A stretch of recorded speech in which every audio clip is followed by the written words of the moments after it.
विटा शहरात स्वतःचं घर घ्यायचं आहे, स्वतःचा व्यवसाय करायचा आहे, मग विचार कसला करताय? विटा कराड हायवे लगत विवेकानंद नगर बसस्टॉप समोर साकारते विट्यातील सर्वात मोठे शॉपिंग कॉम्प्लेक्स, ज्यामध्ये असतील 45 शॉप्स, 15 ऑफिसेस आणि तब्बल 42 फ्लॅट्स, तेही स्वतंत्र पार्किंगसह. मुंबई पुण्यासारखे जीवन जगताना आपण अनुभवाल वॉकिंग ट्रॅक, मंदिर, गार्डन, जिम, स्विमिंग पूल, 24 तास सतर्क सिक्युरिटी, CCTV कॅमेरे, बेसमेंट पार्किंग व अन्य बऱ्याच सोयीसुविधा. चला तर मग आजच आपले बुकिंग निश्चित करा. आमचा पत्ता डायमंड आर्केड, कराड रोड, विटा. संपर्क राजू पाटील किर्दत 93 222 68 103 व हनुमंत किर्दत 930 983 94 77.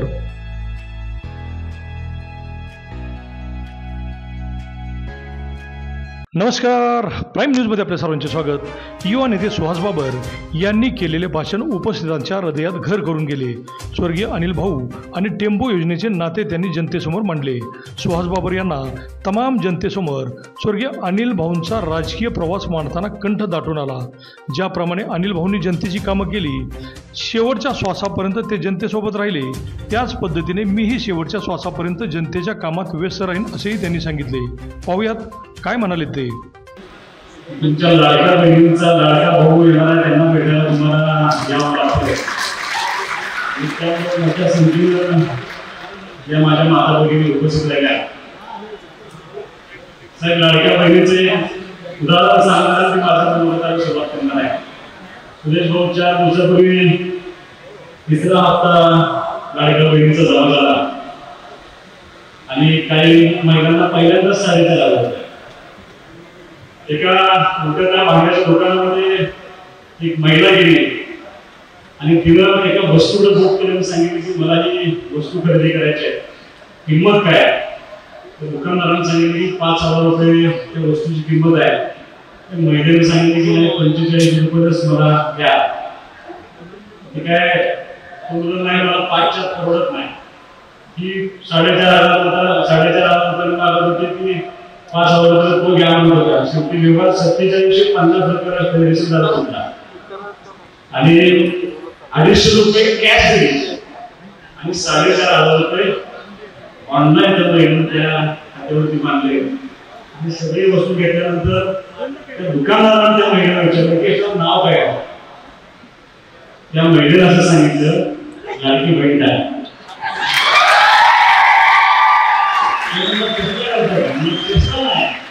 वस्तू तिथे या मांड्यावरती लाडकी बहीण टाका आणि त्यांनी ती लाडकी बहीण टाकून ती भांडण खरेदी केलं.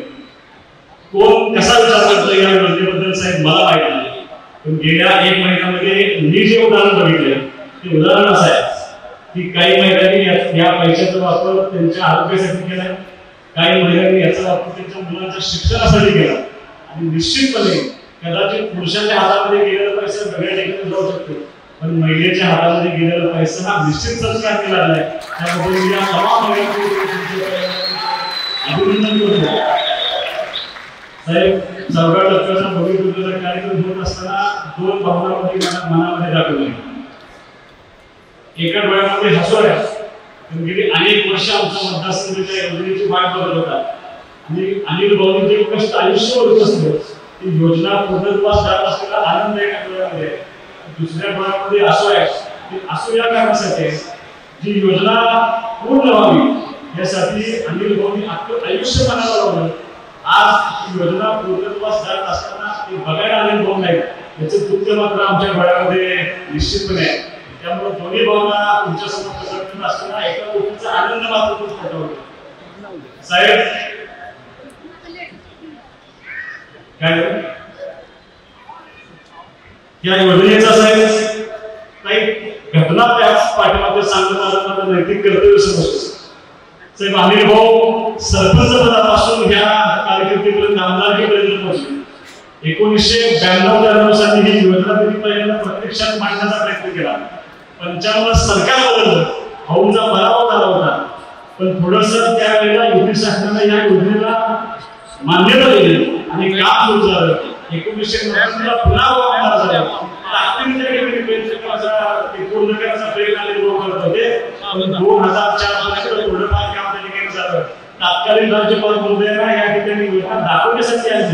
त्यांनी ती योजना तुमच्या अनुशेषाच्या मुद्द्याच्या बाहेर थोडेफार 212 कोटी रुपये देण्यात आले, पण ती पूर्णत्वाच केली नाही. आणि 2004 ला आम्ही भाऊच्या मुद्द्यावर पराभव झाला. त्या योजनेचं काम 2004 पासून रखडलं गेलं. त्या योजनेची किल्लत केली गेली. दिव्य स्वप्न असलेल्या योजनेला दिवा स्वप्न म्हणता घेतलं आणि लोकांना पटवून देऊन आम्ही भाऊचा पराभव झाला. 2004 ते 9 आमदार नसताना आम्ही भाऊ त्या ठिकाणी प्रयत्न करत राहिले आणि 2009च्या विधानसभेला साहेब आम्ही पुन्हा आग्रह केलं लोकांना, पण ते मान्य झालं नाही. आणि काही तांत्रिक कारणानं आणि टेक्निकल वापरून कमी मतामध्ये आम्ही भाऊला पराभव स्वीकारला. साहेब तेव्हा मी राजकारणात होतो. 2009चा जेव्हा पराभव झाला तेव्हा मी स्वतः भाऊला म्हटलं हे पाणी वगैरे पाणी नसेल तर आपण यातून बाहेर पडूया, थांबूया. भाऊ मी दुसऱ्या दिवशी मला बोलून भेटून सांगितलं एका साध्या गावचा सरपंच होतो. त्या सरपंच पदापासून पंचायत समितीचा सदस्य, सभापती, जिल्हा परिषद सभापती, एक आमदार इथपर्यंत या सर्वसामान्य लोकांच्या आशीर्वादाने इथपर्यंत येऊन टेकलोय. मी लोकांना शब्द दिलाय, मी लोकांना एक स्वप्न दाखवले, ते पूर्ण केल्याशिवाय अनिल बाबर स्वतःचा देह त्यागणार नाही ही भूमिका त्यांनी मांडली. 2009च्या पराभवानंतर साहेब राजकारणामध्ये येण्याचा निर्णय घेतला. साहेब मला पाण्याचं महत्व अजिबात नाही. 2012 साली मी पंचायत समितीला उपसभापती म्हणून काम करायला लागलो. त्यावेळेला खऱ्या अर्थाने मला या पाण्याची जाणीव झाली. 2012 ते 15 पर्यंत मी स्वतः 200 टँकर पिण्याचं पाणी या मतदारसंघाला देण्याचा प्रयत्न केला. तालुक्याला त्यावेळेला खऱ्या अर्थाने जाणीव झाली. 14 साली आम्ही लोकांना अपील केलं, लोकांनी मान्य केलं आणि 2014 साली अनिल भाऊ त्या ठिकाणी आमदार म्हणून निवडून आले. साहेब पुन्हा महायुतीचं सरकार त्या ठिकाणी आलं. आपण सर्वजण एकत्र होता. मी आज देवेंद्र फडणवीस साहेब या ठिकाणी उपस्थित नाही, पण मला हे सांगणं माझं गरज सांगणं थोडंसं महत्वाचं आहे. सुरेश भाऊ 2002 साली विधानसभेमध्ये वाद झाला. विदर्भ विरुद्ध पश्चिम महाराष्ट्र असं जोरदार चालू होतं आणि विदर्भाची बाजू देवेंद्र फडणवीस साहेब मांडत होते आणि पश्चिम महाराष्ट्राची बाजू अनिल भाऊ मांडत होते. सभागृह त्याला तरतूद करण्यात आलं होतं. 14 साली निकालानंतर जेव्हा फडणवीस साहेब सीएम झाले त्यावेळेला भाऊ प्रेशर झाले होते. भाऊ मला म्हणले अरे आपण लोकांना शब्द दिलाय, पण विदर्भाची बाजू करणारा मुख्यमंत्री झाला, आपल्या योजनेचा अनुशेषाचं कसं होणार. पण सुरेश भाऊ ज्या दिवशी पहिली मीटिंग टेंबूची झाली टेंबूचं सरळ सरळ भाऊ त्यांच्या पुढे मांडलं. एका क्षणामध्ये फडणवीस साहेब म्हणले बाबासाहेब किती पैसे लागतात. भाऊ म्हणजे 1200 रुपये लागतील, देऊन टाकले म्हणते. आणि साहेब म्हणजे अनुशेष माझं वक्तव्य म्हणले आणि या युती सरकारच्या काळामध्ये 14 पासून 19 पर्यंत त्या ठिकाणी प्रचंड मोठे काम झालं आणि खऱ्या अर्थाने 5व्या टप्प्यापर्यंत असलेली योजना ही पूर्णत्वास केली. आणि 2017 साली जी वंचित गावं राहत आहेत त्या वंचित गावांचा नकाशा एक वगैरे तयार केला. ज्या गावाला पाणी जातंय त्याला हिरव्या स्केचमध्ये रंग दिला आणि ज्या गावाला पाणी जात नाही त्याला लाल स्केचमध्ये रंग देऊन ती योजना तात्कालीन मुख्यमंत्री आदरणीय फडणवीस साहेबांनी पुढे ठेवली. त्यांना सांगितलं या लोकांना पाणी द्यावं लागतंय आणि 6व्या टप्प्याचा जन्म 2017-18 साली त्या ठिकाणी 6व्या टप्प्याचा जन्म झाला. तर थोडा मान्यता झाली, पण दुर्दैवानं परत सरकार बदललं गेलं. साहेब 2.5 वर्ष तुमच्यावरती अन्याय झाला, त्याच्यापेक्षा काही पटीने अन्याय या मतदारसंघावरती झाला. हा मतदारसंघ आमचा 10 वर्ष मागे ढकलण्याचा प्रयत्न झाला. या योजनेला सुरुवात केली नाही. साहेब जगाच्या इतिहासामध्ये लोक इतका असा उठाव कोणी केला आणि त्या उठावामध्ये सगळ्यात पहिल्यांदा आपल्या अनुभव होते हे फक्त 6व्या टप्प्याच्या टेंबूच्या पाण्यासाठी होते.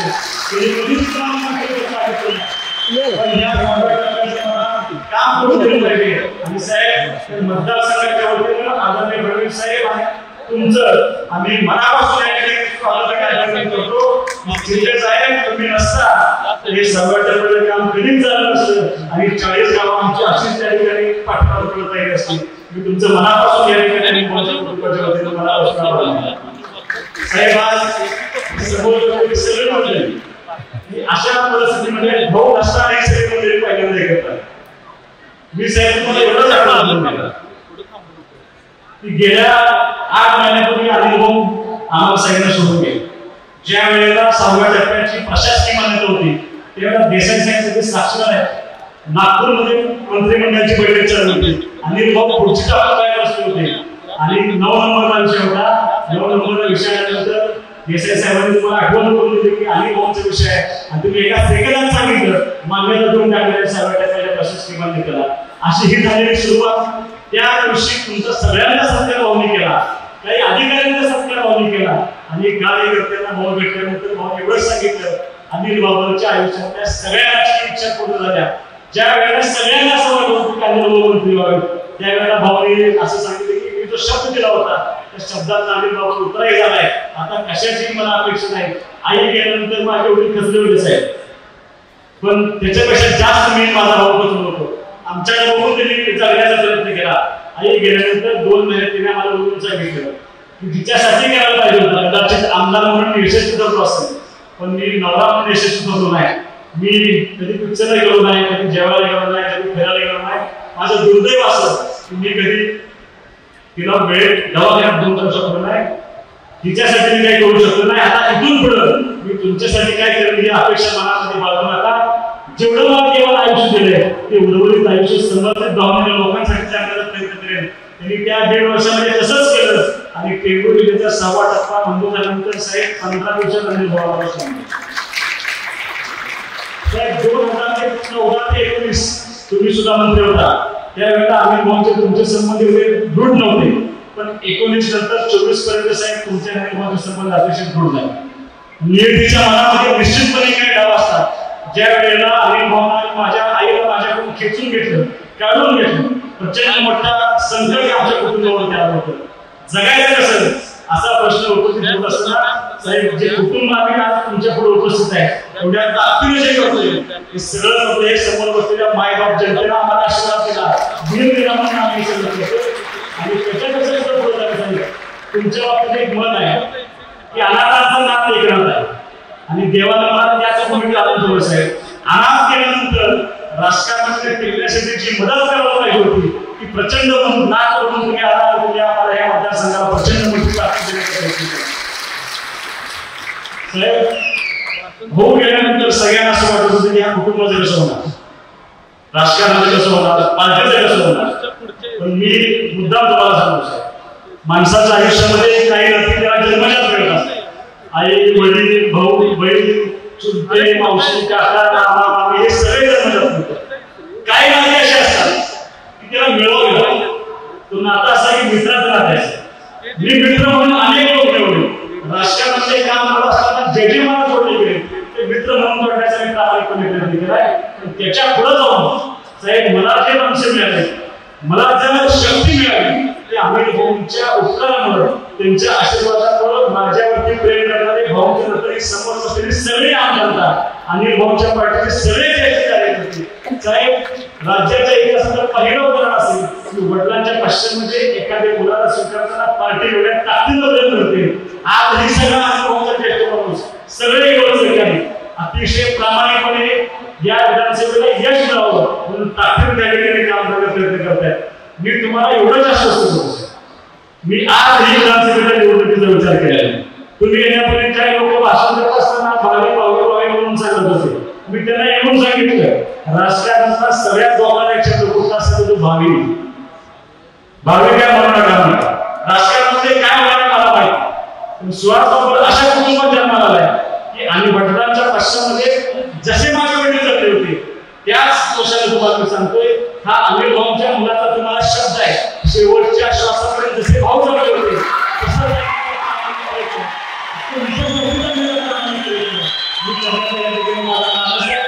माझे वडील काम करायला पाहिजे. काय करण्याला माहित नव्हतं पण शेवटच्या घटकावरती काम करायला पाहिजे. मी साहेब जिल्हा परिषदचा उपाध्यक्ष होत असताना मला अध्यक्ष पदाची ऑफर होती. काँग्रेसला मला अध्यक्ष करणार होते. त्या दिवशी दर्शन दादांनी हरवलं होतं. मी झोपू शकलो नाही. त्या उद्या सकाळी मला लाल डोळा दिला होता. माझ्या वडिलांनी तात्काळ भाजपला पाठिंबा जाहीर केला. सांगितलं एका जातीवर कुठलंही मत देऊ नका पण तेवढं काम माझं पूर्ण झालं पाहिजे. ज्या एका आठवड्यात आम्ही त्याला पाठिंबा दिला त्यांनी मान्य केला. मला उपाध्यक्ष केलं. ज्या दिवशी निवडी झाल्या त्या दिवशी माझ्या वडिलांनी मला काय करून सांगितलं की खालचं चेंबर घ्यायचं, खालचं म्हणजे वरचं घ्यायचं. उपाध्यक्ष चेंबर दुसऱ्या मंडळात होतं. अतिशय प्रशस्त चेंबर सोडून मला खालचं चेंबर घ्यायला सांगितलं. सगळ्यांनी मला इथे खुर्चीवरती बसवलं. वडील माझे आले नाहीत. ज्या वेळेला आले तेव्हा त्यांनी मला कानात सांगितलं खालचं चेंबर काय घ्यायला वेळेला कळलं का? म्हणजे कळलं नाही मला काय घ्यायला. खालचं चेंबर एकदम साधं चेंबर. काम करत असताना, खुर्चीवरती बसत असताना, सही करत असताना एक गोष्ट डोक्यात ठेवायची, आपला बाप या खुर्चीवरती बसला होता. त्यामुळे 10 वर्ष काम करत असताना एकही चुकीचं काम साहेब मला मी त्या ठिकाणी केलेलं नाही आणि कधीच करणार नाही. मी तुम्हाला एवढंच सांगतो, जी शिकवण मला अनिल भाऊ ते तत्व घेऊन काम करायचा प्रामाणिकपणे प्रयत्न निश्चितपणे करणार आहे. मला खूप मोठी संकट साहेब या 8 महिन्यामध्ये आहे. भविष्यामध्ये सुद्धा खूप मोठी संकट येते. राजकारणात भेट देऊन जाणारा माणूस मी नाही, पण आईवडील गेल्यानंतर मात्र एक गोष्ट आहे, उद्याची काळजी करायला सोडून दिली, निकालाची सुद्धा काळजी करत नाही. आजचा जो दिवस आहे अतिशय प्रामाणिकपणे काम करायचं आणि आपल्या वाटाने घालून दिलेला आदर्श जो लोकसेवेचा आहे तो आयुष्यभर चालण्याचं एवढं माफक काम इथून पुढे करण्याचा अभिवचन मी तुम्हाला निश्चितपणे देतो. अनेक लोकांनी साहेब ह्या 8 महिन्यामध्ये मदत केली. मी देसाई साहेबांना मुद्दाम नाही म्हणतो, तुम्ही आमचा संकटकालीन मार्ग आहे, इसलिए पाठ्याचे संकटकालीन मार्ग. संकट आलं की पहिल्यांदा त्यांच्या दारात जातो आणि त्यांच्या माध्यमातून तुमच्यापर्यंत येतो. सुरेश भाऊने गेल्या 6 महिन्यामध्ये भाऊच्या पश्चात खूप मोठी मदत केली. असाच आशीर्वाद साहेब. माझं धोरण एवढंच, पाणी झाले कल्पनेच्या पलीकडे, पाणी झाल्यानंतर इतकी प्रचंड सेवक आमच्या भागामध्ये आहे. पिण्याचं पाणी टँकर देणारी माणसं आज दुसऱ्या क्षेत्रामध्ये अतिशय सक्षमपणे काम करतायत. याच्या पुढे काय करायला पाहिजे म्हणून अनिल भाऊंनी जवळपास 10 नवे सबस्टेशन त्या ठिकाणी चालू केले. मतदारसंघाचे प्रत्येक रस्ता त्या ठिकाणी चांगला करण्याचा प्रयत्न केलाय. याच्या पुढे जाऊन आरोग्य सेवेसाठी साहेब आठवड्याला एक जिल्हा उपकेंद्र आहे, दुसऱ्याला उपजिल्हा रुग्णालय मंजूर आहे. प्रत्येक गावामध्ये उपकेंद्र मंजूर करण्याचा आदेश मंजूर करण्याचा प्रयत्न केलाय. माझी तुम्हाला विनंती एवढीच आहे की विटा शहर, आटपाडी आणि खानापूर हे आमच्या बाजारपेठेचे मुख्य गाव आहे. त्याला जोडणारे साहेब 2 मोठे रस्ते आहेत. नॅशनल हायवे 2 मंजूर झाले, एकाचं काम झालं, एकाचं काम चालू होईल. सगळे हायवेचे टाइम जोडले साहेब. 700 कोटी रुपये मला 142 किलोमीटरला हायवे मतदारसंघासाठी दिले. याचं काय कार्य चालू होते. मला त्या मतदारसंघाला शाश्वत विकासाबरोबर काही नावे देतो. साहेब तुम्ही गदी माडगुळकरांच्या नावाने नाट्यगृह आठवड्यामध्ये 20 कोटी त्या ठिकाणी काम चालू आहे. मला तुम्हाला विनंती एवढीच करायची आहे, आमच्या विट्याचा मुख्य व्यवसाय साहेब गलाई व्यावसायिकांचा आहे, पोल्ट्रीचा आहे आणि यंत्रमागधारकांचा आहे. या 3 व्यवसाय साहेब आपण ताकदीने लक्ष दिलं पाहिजे. गलाई व्यावसायिकांचा धंदा आठवडे दिवस आहे, त्यांना प्रशासनाचा पोलिसांचा त्रास होते, त्यासाठी तुम्हाला इकडे पुढे मदत करावी लागेल. यंत्रमागधारकांसाठी साहेब सुविधेला जसं अनुदान दिलं जाते तसं यंत्रमागधारकांना अनुदान देणं खूप महत्वाचं आहे. साहेब तुम्ही यंत्रमागधारकांना त्या ठिकाणी नाही दरामध्ये आव्हान दिलंय, त्याच्यामुळे तुमच्या सर्वांचं मनापासून त्या ठिकाणी आभार मानतो. आणि ह्या बाजारपेठा म्हणून विट्याला, खानापूरला आणि आटपाडीला तुम्ही नवीन नळ पाणी योजनेला जवळपास 200 कोटी रुपये दिले. या सर्व कामांबद्दल मी तुमचा मनापासून या ठिकाणी आभार मानतो. अपेक्षा साहेब एवढीच आहे की भाऊच्या पश्चामध्ये 8 महिन्यामध्ये तुम्ही खूप ताकद दिली. असाच आशीर्वाद जसं धर्मवीर आनंद दिगेने तुम्हाला तुमच्या प्रसंगात साथ दिली तशीच साथ तुम्ही आमच्या कुटुंबाला या मतदारसंघातल्या आम जनतेला आणि अनिल भाऊच्या कार्यकर्त्यांना अशीच साथ द्यावी अशी माफक अपेक्षा व्यक्त करतो. तुमचं जास्त वेळ घेत नाही, असंच प्रेम आशीर्वाद सगळ्यांनी ठेवा अशी अपेक्षा व्यक्त करून मी तुमच्या सर्वांची रजा घेतो. जय हिंद, जय महाराष्ट्र.